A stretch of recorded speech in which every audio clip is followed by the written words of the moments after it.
Why our honesty with ourselves unlocks our key to wisdom in relationships.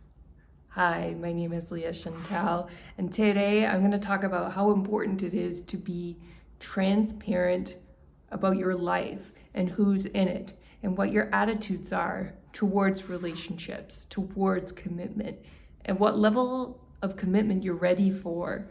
Because when we have honest, transparent conversations, we have this opportunity to learn when we can actually give unfiltered feedback to each other. How refreshing is that? Instead of ghosting each other, instead of just ditching when something doesn't feel right, that we actually are honest with each other and communicate. And we don't always get this opportunity. Sometimes people ditch on us before we have an opportunity to share transparently about what's important to us. And when that happens, we shouldn't chase after people who have ditched us because they're not really worthy of our transparency.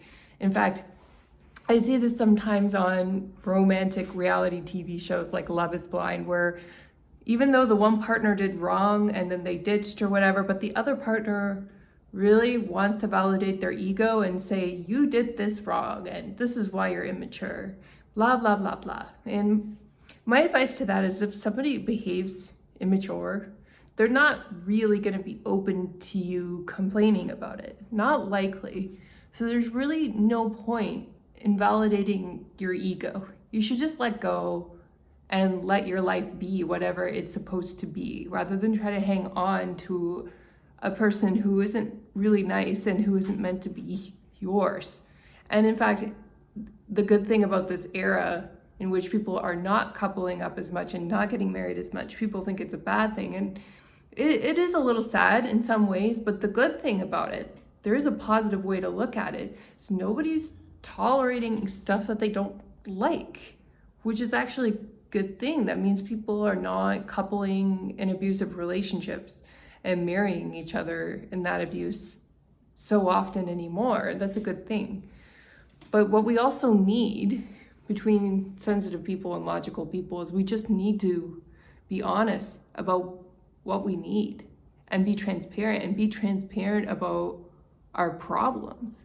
Like if you have any financial problems, don't hide it and then send the bill to your partner after you've broken up with them. Like, no, that's not cool.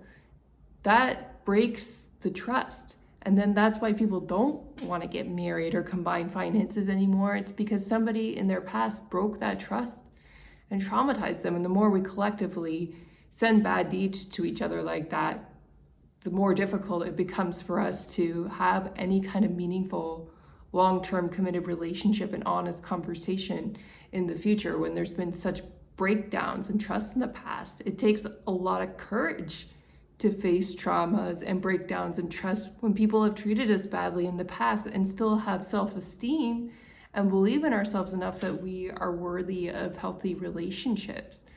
So don't be the perpetrator of that bad karma. I don't recommend it. Some people just think it's too difficult to talk about the difficult stuff. And so they ditch, they disappear. And it's such a missed opportunity because I think if we did communicate more honestly and authentically, we would figure out as a team, between straight people or between gay people, we would figure out what the next manifestation of relationship is going to look like for us in our generation. And it may not necessarily be marriage is the end all and be all. Like, marriage is still good. I'm not trying to knock it or say it's bad or that your religion of origin is wrong. But what I do believe is also going on is we are just going through a phase of transformation as a society where we're experimenting and figuring things out. And people think that's bad. If you don't believe in participating in it, then don't if you're not comfortable. But there could be good things that come out of this. Maybe we find a way to be more compassionate with each other and healthy in our relationships. Whereas in the past, we had these traditional relationships, but then we passed down generational trauma, in surviving these marriages and surviving having children emotionally. We would pass down our troubles onto the next generation. And in that sense, it's really good that we're not continuing that negative traumatic pattern as much. We have different traumatic patterns, but as long as we find a way to constructively tackle those traumatic patterns that are new, then we can all grow from them. We can all evolve together. But we have to have this level of communication and level of trust. And it seems like if you're the first one to open up and trust, it's so difficult. 'Cause what if I'm like Jesus Christ and I'm going to get crucified at the crucifix, and it's scary. And it's an extreme metaphor, but it encapsulates the fear people have in being really authentic with other people and telling the truth about their finances or about their emotional situation or their traumas or their level of trust and the level of commitment they want.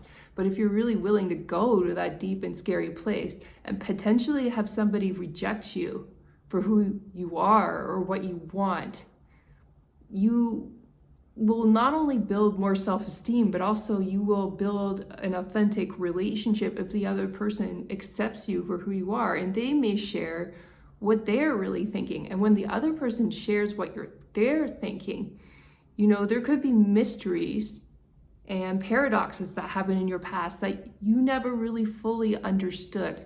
You never really got the correct interpretation or conclusion on what that whole problem or that whole S-storm that was going in your life before was about. And then this new person comes into your life, and if I'm the one who's authentic first with that new person, and then they share what they authentically think, all of a sudden this aha moment pops into my mind, and I think that's what was going on in that previous relationship, but that partner didn't say anything. They didn't communicate what they were really thinking. But this new partner communicated and shared with me what they were thinking, and then I got the lesson about the old partner. That's why transparency is so powerful and so helpful in our relationship.